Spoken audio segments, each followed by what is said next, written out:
محترم سامعین و ناظرین، السلام علیکم ورحمۃ اللہ وبرکاتہ۔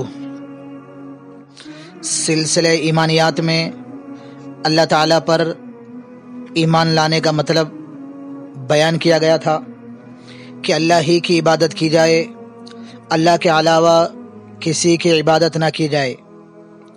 اب ایمان کا دوسرا جز فرشتوں پر ایمان لانا، اس کی مختصراً وضاحت کی جائے گی۔ فرشتے جن کو عربی میں ملائکہ کہتے ہیں، اللہ تعالیٰ کی پوشیدہ مخلوق ہیں جن کو نور سے پیدا کیا گیا ہے۔ صحیح مسلم کی روایت ہے، خلقت الملائکۃ من نور، فرشتے نور سے پیدا کیے گئے ہیں اور ان کے ذمے بہت سارے امور لگا دیے گئے ہیں، اور فرشتوں کی صحیح تعداد اللہ کے علاوہ کسی کو معلوم نہیں ہے۔ ایک روایت سے بات معلوم ہوتی ہے، بیت المعمور جو آسمانوں پر ہے، فرشتوں کا کعبہ ہے جو بالکل دنیا کے کعبے کے سیدھ میں آسمانوں پر ہے، جس کا فرشتے طواف کرتے ہیں۔ ہر روز 70,000 فرشتے طواف کرتے ہیں۔ جو ایک مرتبہ طواف کر لے پھر قیامت تک اس کی باری نہیں آتی۔ خلاصہ ہے کہ فرشتوں پر ایمان 4 باتوں پر مشتمل ہے۔ فرشتوں کے حوالے سے بنیادی طور پر 4 باتوں پر ایمان لانا ضروری ہے۔ پہلی بات، فرشتوں کے وجود پر ایمان لایا جائے، فرشتوں کے وجود کو مانا جائے۔ اور بعض لوگوں نے کہا ہے فرشتے الگ سے کوئی مخلوق نہیں ہیں، بلکہ انسان کے اندر کی جو خیر والی صفت ہے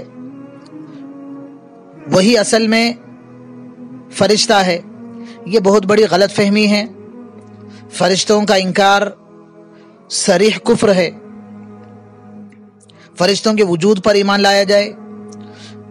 دوسری بات، جن فرشتوں کا نام معلوم ہے، جن کے نام قرآن و حدیث میں واضح کیے گئے ہیں، ان پر ان کے نام کے ساتھ ایمان لائیں، اور جن کے نام معلوم نہیں ہیں اجمالاً ان پر ایمان لایا جائے۔ فرشتوں کے حوالے سے تیسری بات، فرشتوں کی جو صفات اور خوبیاں قرآن و حدیث سے ہمیں معلوم ہوئی ہیں ان پر ایمان لایا جائے کہ فرشتے کبھی اللہ تعالیٰ کی نافرمانی نہیں کرتے۔ قرآن کریم میں اللہ نے فرمایا، لا يعصون اللہ ما امرہم ویفعلون ما یؤمرون، فرشتے کبھی اللہ کی نافرمانی نہیں کرتے بلکہ جو حکم ان کو دیا جاتا ہے اسی میں لگے رہتے ہیں۔ فرشتے اللہ تعالیٰ کی مخلوق ہیں، فرشتوں میں کوئی خدائی صفت نہیں ہے، اور فرشتے اپنے کاموں میں خود مختار بھی نہیں ہیں بلکہ اللہ کے حکم کے محتاج ہیں اور اللہ کے حکم کی تکمیل ہی میں لگے رہتے ہیں۔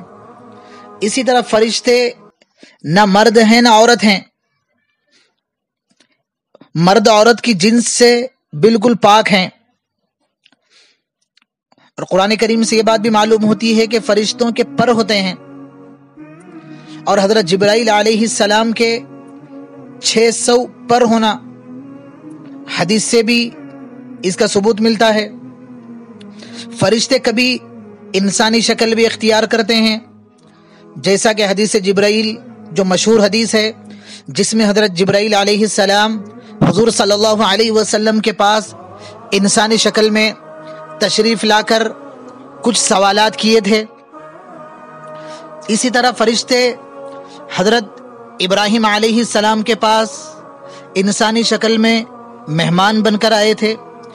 اسی طرح فرشتے حضرت مریم علیہ السلام کے پاس حضرت عیسیٰ علیہ السلام کی بشارت دینے کے لیے بھی انسانی شکل میں آئے تھے۔